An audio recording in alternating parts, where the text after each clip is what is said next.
Coach Jim Place, a real legend in high school coaching in the state of Ohio, a 2012 inductee to the Ohio High School Athletic Association Hall of Fame, 249 career wins, a state championship in the Chaminade-Julienne years, but his impact has been extraordinary. 140 kids on scholarship at the next level, 14 NFL players, and just a pedigree that's as great as anybody has in Ohio high school football coaching.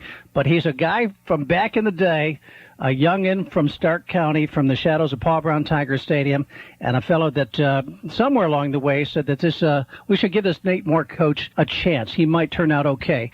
And at 33 minutes after 12, we invite and welcome Jim Place to the Ray Jeske Show, ESPN Anati. Jim, how are you? Ray, I'm better now that I'm talking to somebody from my hometown of Massillon, Ohio. It's so fun that I go back when I think of the first time you and I ever spoke. I'm sure it was as you guys were chasing down the state championship in 2002 at Chaminade-Julienne. You had that big game with Nordonia coming up at Paul Brown Tiger Stadium.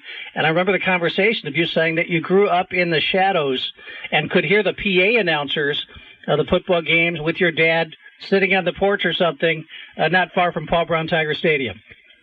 You know, Ray, you mentioned that. I'd like to share a story with you. You know, we moved to Massillon in the 7th grade and 7th and 8th grade, and then my couple first years of high school, my dad and I went to Tiger games. You know, I'm a Central Catholic grad. I'm very, very proud of that, but also very proud of the fact I'm from Massillon, Ohio, and I take great pride in what Massillon, Ohio stands for and the type of people and how important football is, and not only football, but what football means for the work and culture of the community. But to finish the story, so we walked over there many, many nights, and my father and I, we lived on Milburn in between 16th and 17th, so it's just a short walk across Lincoln Highway, and we're at the stadium. And Ray, the reason I tell you that story is when we won the state championship in 2002, my team was boarding the bus for the last few minutes before we're driving back to Dayton. I walked out, I stood in the middle of the field at Massillon Paul Brown Stadium, and all I could think of was at one time I sat here with my dad watching games, and now I had the privilege of winning a state championship in this field that means so much to me. So it was special to win a state championship. Twice as special to me because it was a Massillon, and even more special because it brought those memories of my father. Boy, that's so touching, Jim. I can imagine what that bus ride was like. I can't imagine how satisfying that must feel. The joy that a coach, a player, somebody so invested when the dream comes true, and you don't mind that you're glad it's a 3-hour bus ride. The way you feel at that moment. Yeah, very enjoyable. You got that right. Javon Ringer, Brandon Harrison, my heavens, did you have talent in those days? No, yeah. I tell you what, it's not the X's and O's, it's the Jimmys and Joes, and we sure had a lot of Jimmys and Joes. I can tell you that. We had some guys with some giddy up that sure make coaching easy. You know, when you got a 4x1 team that consistently goes to the state in the 100 meters and a 4x1, it makes you a real smart coach. And I've been on the other end. When I coached at Beaver Creek, I had a bunch of guys, and I loved them to death, but they had square wheels. They didn't run very well. It made it a whole lot harder to win ball games. Coach, I know that people want you always to pick out, and it's impossible, like asking a parent, which kid do you love the most, which team was your favorite, which player was your best. You can't do that. The championship team 2002 at Chaminade-Julienne Special. You also had something called the $1 Million Team. Can you explain that to our listeners? Well, that was a special group of young men. That group played their senior season. They graduated in 95. And they got $1 million in athletic scholarships, not academic, but athletic scholarships. And they were in athletic and academic combined. So they were athletes and scholars. One of the players on that team was Barrett Robinson, who went on to win the Wendy's High School Heisman Trophy as the top scholar athlete in America. Wow. He's now a prenatal high-risk surgeon up in Chicago. I couldn't be more proud of him. Every one of those young men, they got $1 million in scholarship, a tremendous success, and probably, let me be a proud papa, my son was on that team. And now he's an institutional stockbroker, went on to become captain of Ball State. But that was, it's one thing Nate and I talk about all the time is, where are your kids 20 years from now? That's when you know whether you've been a success as a coach or not. Boy, that $1 million team, they're worth millions and millions and millions of dollars now, their success. So, and what you said, Ray, I'm proud of every one of my teams. Coach for 49 years, 44 years as a head coach. Every one of those teams I'm proud of, and so proud of all the young men that I had the honor and privilege of coaching. Coach, I got to tell you this. I'm getting ahead of myself for a moment. I'm going to draw it back to your upbringing and the influences as you worked your way through the coaching ranks, the different opportunities you had, playing for John McVay, all of those things. We'll come back to that. And firstly, to establish just your own biographical sketch, your own person. But because of what you just said, I've got to draw this back. Of course, the Massillon Tigers this year really are perhaps at an all-time high. It's been 9 years, 9 seasons in with Coach Moore, and he and Becca, his wife, had been just fastidiously putting the building blocks in order, academically, training table, study table, discipline, standards, everything, just piece by piece. And every year knocking on the door and seemingly getting closer. And the people are chomping at the bit in the city because they're so excited. They know this team is a great talent-wise team and going to be very good. And I get to be the MC at a big pep rally that happens always on the Wednesday before the first game in downtown. Big sea of orange and black, as you can imagine, Jim. 2,000-3,000 people. They're all excited. The band marches out. The players come up on the stage. Coach gets up. I introduce him to speak. And he says, you guys are all wondering if this is going to be a great team. And I got to tell you, I don't know. He said, we're going to find out in 16 weeks some things real fast. But he said, we won't know it for 20 years. It'll be 20 years from now when we see the kind of young men they become, what kind of fathers and husbands they become, how many of them are sitting there where you are, and their sons are on this stage, and they're supporting them and cheering them and leading in the community. It was such a powerful thing. You would be so proud because that's exactly what you were saying. He's learned that from you, proud. Apparently. Yeah, I'm absolutely proud of Nate. He's a wonderful coach. You mentioned Nate and Becca. Can I share a story with you, Ray? Please. So Nate graduates from the University of Dayton and comes to coach for me at Chaminade Julian High School. I knew he was a good coach. Really, really special. But, he was bottom of the totem pole. We had about 7 coaches in front of him, so he wasn't able to flourish. And 2 things happened. Number one, he was teaching in a charter school and had a choice to make. It involved character. And he had a choice to just ignore it. No one would have blamed him for, or take on some very powerful people. And he came to me, he asked advice, and I said, I can't give you Nate, you know what to do. He went back, he took those people on, and he corrected something that was a corrupt system. He stood up, he was the fall guy, he made it happen. He risked his own career to make it happen. I said, this guy's special. The next story about Nate, Ray, is this. He's a very good coach. All of a sudden, 2 things happened. He came to me one time and said, Coach, I want to be a great head coach. I want to walk every step with you. Whatever you do, I'm going. Whatever meeting, whatever parent meeting, everything you plan. He said, I want to do everything that you do because I want to really prepare myself to be a great coach. I was about 3 years in, and coincidentally, it's the same time he met Becca. And I think the 2 things are greatly related. I like sitting back here and see, I have 68 of my former players or coaches who are still coaching right now. I have an email list I send out once a year. I send them all a note wishing them luck. But I take pride in all of them. I take special pride in Nate and Becca. I can sit back and I see them work as a team. And I see how they support each other and how they rely on each other and just how good they are for each other. And I think I was there when that first happened. I remember the night they met. And how special their relationship is. It's really neat to watch that develop. And them as a team is so special. I had a young man, we had this program called Sideliners where there's a mentoring. It's kind of a mentoring booster club. Each man gets assigned to a kid, and you're kind of another father figure in their life. And some kids need it more than others. And I had a young man who came from a very difficult home situation. He was just filled with potential that was untapped. And Becca Moore got a hold of him, and he went out and got a 32 on his ACT. Oh, my God. He was like a 22, and he got a 32. That is a wonderful story. I love hearing every word of it. It just changed his life. Central Catholic, who was the main figure that put into your life, that you learned something from, that a Father Kaler, a coach, a Low Kleinfelder? Who was the person that rubbed off on you the most, Jim, out of Central Catholic? Well, quite obviously, it'd be easy to say Massillon guys, John McVay and Phil Egalowski. They were my high school coaches. Coach McVay left his freshman year, and then Coach Egalowski took over. But, Ray, to answer that question, it was my friends. I got in with a group of peer friends that had such strong peer pressure and pulled me up, and such great guys. Ray, there's something interesting. They still go to coffee every Wednesday morning, that group of friends. Our class president, Joe Bajornison, there's a little bit of controversy over whether he's 60 years later, but he's our class president. There's no controversy. So he organizes it.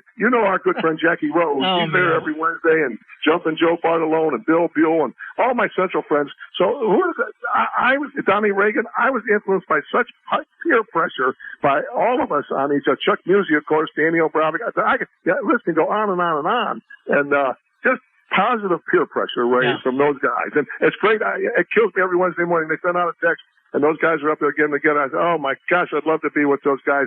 Class president, no dispute who the class president is. Joe Bajonas organizes it. That's hilarious. I've run into them several times because Jack's like a brother to me, Coach Rosen. Oh, yeah. And, that's so funny. I did not know that, Jim. You go to you go to Dayton Catholic University, that makes sense. You're a big, tall lineman. You end up playing linebacker for them, a 3-year starter, a captain. John McVay, what was he like? What'd you learn from him?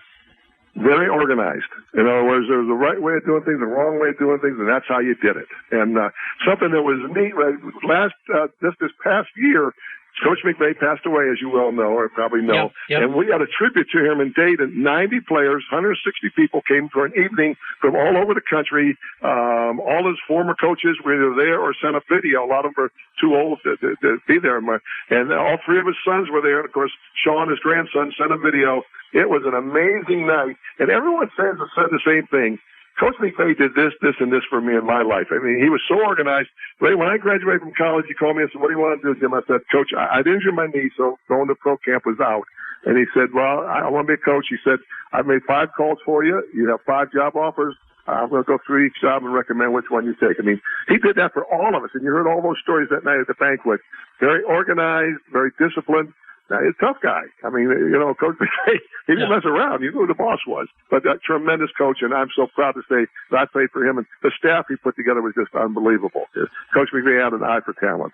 Jim, they never forgot where they came from. We used to host the Dial North-South All-Star football game here, at Paul Brown Tiger Stadium. And as the media guy, they always had me do all the interviews during the week and so on. So I was always around it. And the McVay family would come back and come back and come back. It was just tremendous. The different generations of them, it was really something. I learned this of you, I think the last time we talked off the air. I want you to elaborate, because when I dropped this on Coach Moore, I said, I didn't know this, but when you were the head coach at Middletown, your offensive coordinator was Steve Specht, and your defensive coordinator is Kerry Combs. Are you kidding me? What in the world? Sort of, Ray. No, I didn't convey that to you well enough. I was head coach at Middletown. We played Lakota. You played Lakota? And they had those guys. John Sabatella was the head coach. Gotcha. And Steve Specht was their offensive coordinator, who's now, of course, this coach at St. Xavier, and a close friend. And Kerry Combs. We all know Kerry, was a defense coordinator, and he's the Ohio kid. He's done everything for the state of Ohio. I'll tell you a story about that one. Kerry was a UD grad. And so I'm head coach at Middletown. He came to me a couple times. We talked defense. And that particular night, he swears we ran the score up. It makes me lose sleep to think that I ran the score up, especially on him. Yeah. But Kerry's story is that after the game, he came up and said, Coach, for UD grads, he said, Matt Turek, the starting tight end, scored the 63rd point on us. And Coach, I think it was like 63. I said, I don't know about Kerry swears I turned to him and said, well, Kerry, just get better. And he says that's motivated in his career. I hope that wasn't the case, but that's Kerry Combs' story. But, yeah, Kerry Combs and Steve Specht were on that staff. That staff against you. Oh, my goodness. Jim, we've got to take a quick commercial break. If you can just hold on, we're going to come back and see if we can develop the lessons that you think and hope that Nate Moore learned from you, but also then a couple of the modern things that the two of you are collaborating on, even now across the state of Ohio. So can you stay with me for another 10 minutes? Absolutely, Ray. I love talking. Anything for you, anything for Massillon. I'm so proud to be a Massillon Tiger and a Canton Central. I'm not a Tiger. I'm a Massillon resident and a Canton Central Crusader. We'll be right back with Coach Jim Place right after this on the Ray Jeske Show, ESPN 990. It's time for your Aqua Ohio water break.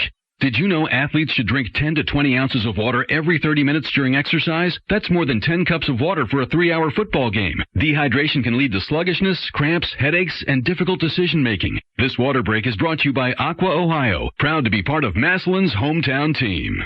You're listening to ESPN Radio 990 WTIG Massillon, Canton. And welcome back to the Ray Jeske Show here at ESPN 90. We've been talking with Coach Jim Place, a coaching legend in the state of Ohio, in not only the Ohio High School Coaches Hall of Fame, but I'll bet in several different halls of fame. He has to be. And a real legend, though, 250 or so wins in his career, a state championship at his Chaminade Julian days. More importantly, his imprint, his coaching tree, as he mentioned earlier in the interview, 68 current coaches at some level throughout the world influencing kids, kind of walking in his footsteps, one of whom was Coach Nate Moore that came to him right out of college back in the day at Chaminade Julian. And Jim rejoins us here on the Ray Jeske Show, ESPN 990, for the rest of this segment. Jim, that's an incredible stat. We talk a lot of times with Larry Karras at Mount Union and his son Vince. I know Larry. They've been on the show so many times, but their imprint, so many of the really successful head coaches in high schools in Northeast Ohio in particular, but now it's starting to go into the college ranks, are guys that used to play for him. And all they try to do is reproduce what they learned from him. Absolutely. You know, and you're at that age where instead of looking forward, you look back and you say, well, you know, I'm living vicariously through all of these guys. Chip Otten at Coldwater's won 3 or 4 state championships. And, hey, I'll give you a team to watch out for. R.V. Crouch, he was at Mount Healthy. Remember when they came up and played the Tigers? Right. He's at Hamilton Big Blue now, and they lost to Princeton on the last play of the game. Don't be surprised if they come out of this area or very high, deep run in the playoffs, and they're undefeated all their lower levels. Watch out for R.V. Crouch and the Hamilton Big Blue, another one of my guys, but I'm proud of all of them. David Montgomery, we'll never forget that guy. Oh, yeah. I think of Mount Healthy. It's very interesting. When you first started coaching Coach Moore, and you said that he wanted to follow you every step of the way, by about year 3, he realized that I want to milk you, Coach Place, for everything you can teach me. I'm going to learn everything that I possibly can. What did you think were like his best traits? That this is a guy who will be a good head coach, because it's a different dynamic.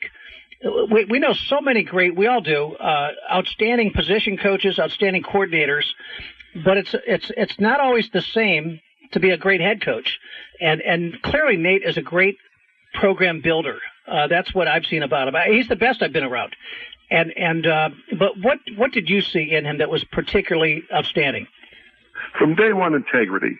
You know, he's a man of his word. He looks you in the eye. He shakes your hand. You know where you stand with him. There's no, you know what, he says the way it is, and that is huge. You can trust him. You can trust Nate. As simple as that. Number 2, he works hard. You know, he's going to outwork you. He'll do more work than you do. You know, it's something that I was terrible at and Nate's good at. I've gone to his practices. Nate delegates. I was terrible at delegating. You know, I probably would have won 3 state championships if I would have been smart enough to delegate like Nate does. He does a nice job delegating with his coaches. He didn't learn that from me. He must have picked that up somewhere else along the line, because I can't delegate, man. It was my way or the highway, and that cost me, to be honest. I look back on it. But, you know, it's just all the qualities. And then the other thing I think is this: Nate's a role model. You know, I have a philosophy that if you're going to coach, especially in a situation where some of the young men really don't have as good a home life as maybe you would like, you have to be a role model of what I call middle-class values. There's a lady named Ruby Payne, who I'm one of her advocates, and she said that educators should role model the life that they want young men to have. Well, Nate and Becca and their family, they are the absolute role models of that. And then commitment. You know, he's committed. He loves Massillon. I can tell you that. Ray, man, if I go up on a tangent, tell a little story. I love your stories, so please. Okay. So Ray, I think Lee Owens was instrumental in Nate coming to Massillon. Somewhere behind the scenes, Lee was involved. But Nate called me up and said, Coach, what do you think? He said, you've always told me that Massillon is the mecca of coaching. I don't know about the other states, but I know a lot about this state. There is nowhere. There is no B. There is A, and that's it. Massillon is it. There's no challenger. I told all my guys that. You know, I tell every one of my guys, if you get a chance to play Massillon, do it. Don't complain, because you want your kids to experience and just be part of that culture. So for years, Nate heard me talking about Massillon. We came and played there, I don't know how many times, maybe twice when Nate was coaching for me, and he got to experience it for me. So he called me and he said, Coach, you know, should I apply for this Massillon job? He said, I think I have a pretty good chance of getting it. And I said, Nate, you got to understand one thing. At Massillon, you're hired to be fired. And I know that sounds like a terrible negative thing. It is not a negative thing. Something in my background, Ray, I was head coach at Middletown, and when Skeeter Payne, the athletic director, hired me there, he said, you understand something. If you go 6-4 or worse, the last game, don't slow down, go by your locker, pick up your clothes, keep walking, and you're fired. I said, I loved it. I was in Middletown for 6 years. I love the fact, listen, and the other thing Skeeter Payne had was this. He said, that deal's off if you want something and ask us for it, we don't give it. Whatever it is, assistant coaches, money, anything. He said, we'll give you everything you need to win. You know, Massillon is that. I always thought Middletown was Massillon of the South, and I tried to develop it that way. But you know what? What Nate was, when I told Nate was this: you're going to the best, and if you want to be the best, then challenge yourself and go there. But realize this: you're coaching 16 to 17-year-old young people. You've got your life and future in their hands. There's a good chance that you, at one point along the line, there are going to hit some bumps. And when you hit bumps in Massillon, there's a good chance you're going to go thrown out on your ear. You know, many coaches have learned that. You know, you win. But that's the culture. And all I told Nate was this, the last words I told him were, know what you're getting yourself into. Understand very clearly that everything is there. It's the greatest culture, but you've got to be part of that. Nate said, Coach, I hung up the phone and said, I'm calling Massillon, taking his job. He said, I want that. I want that challenge. He said, if I don't do good, I need to be fired. He said, I want that pressure every single day. And that tells you something about Nate. Wow. And now he's at a point, he built a house in Massillon. He loves it there. His roots are down. You know, but when he took it, I told him, you're hired to be fired, Nate. So that tells you a lot about Nate. It sure does. One story I'd just like to get your reaction to. I had the privilege of Lou Holtz was speaking at a political fundraiser up in Cleveland about 10 years ago. And he was, what it was one of his former players at Notre Dame was running for a statewide office, and it was a big fundraiser kickoff event. He was running for state treasurer, I think it was, in a swanky place up in Cleveland somewhere, and they asked me to come up and do a radio show. I used to be on early in the mornings, and I could be on, do my show from there, and Lou would come over and come on the air before he got up to speak to the crowd. I thought, wow, how do I pass that up? So I'm sitting there with Lou, and I said, Lou, what are you doing here? They have told me that you waived your speaking fee. You know, he does the magic tricks, and he does the jokes, and he does the motivational speaking. He's so good at it. He's the best at it. And you gave up your $40,000 fee. You donated that to this thing. And here you are in Cleveland at 6, 7 in the morning, whatever it was. And he said, Ray, I look every kid that I ever recruited in the eye, and I said, you give me your best 4 years, and I'll give you my best next 40. Wow. I heard that. That's impressive. Isn't that awesome. That's the way of you. That's the way of me. You guys are there for your kids. The bond between them. All his kids keep coming back. They come back. They walk the sidelines. When they get a bye week, you know, they're going to be at Paul Brown Tiger Stadium. Yep. Absolutely. One last comment. You and Coach Moore on the Vanguard. There was another man, an African-American coach in your life down there in Southwest Ohio, that really have spearheaded this conversation over racial difficulties and getting people to talk and know each other and try to heal some problems in our nation. Can you talk about that? Because I know Nate took it to heart, and I think he would have anyhow, but I'm sure your initiative was helpful to him.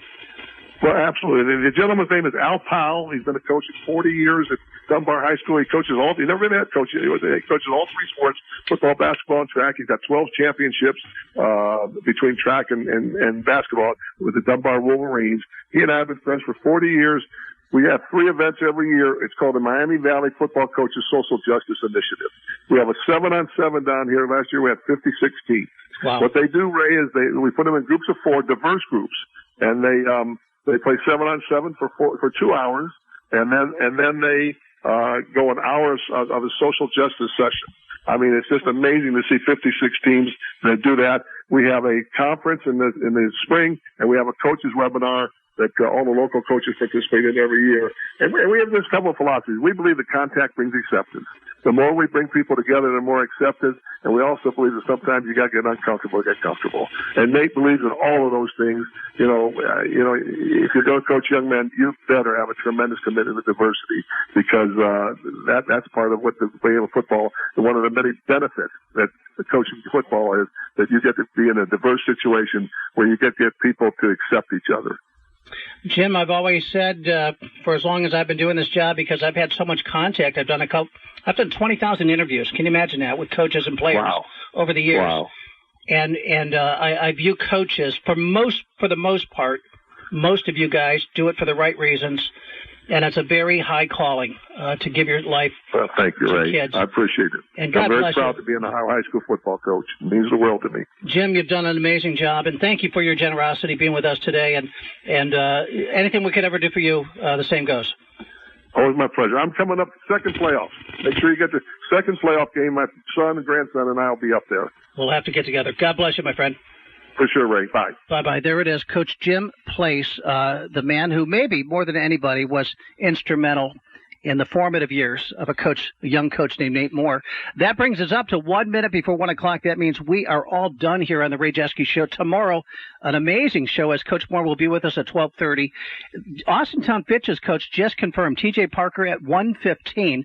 So the bookends of the show, beginning at 12:03, Jason Neal, the swing band director, Brock Dial of Dalton, Scott Garcia of Glen Oak, Jay Rohr of Jackson, but Coach Moore at 12:30, and at 1:15, TJ Parker of Austintown Fitch. Have a great day, everybody. Keep it tuned on ESPN 990. We'll see you tomorrow.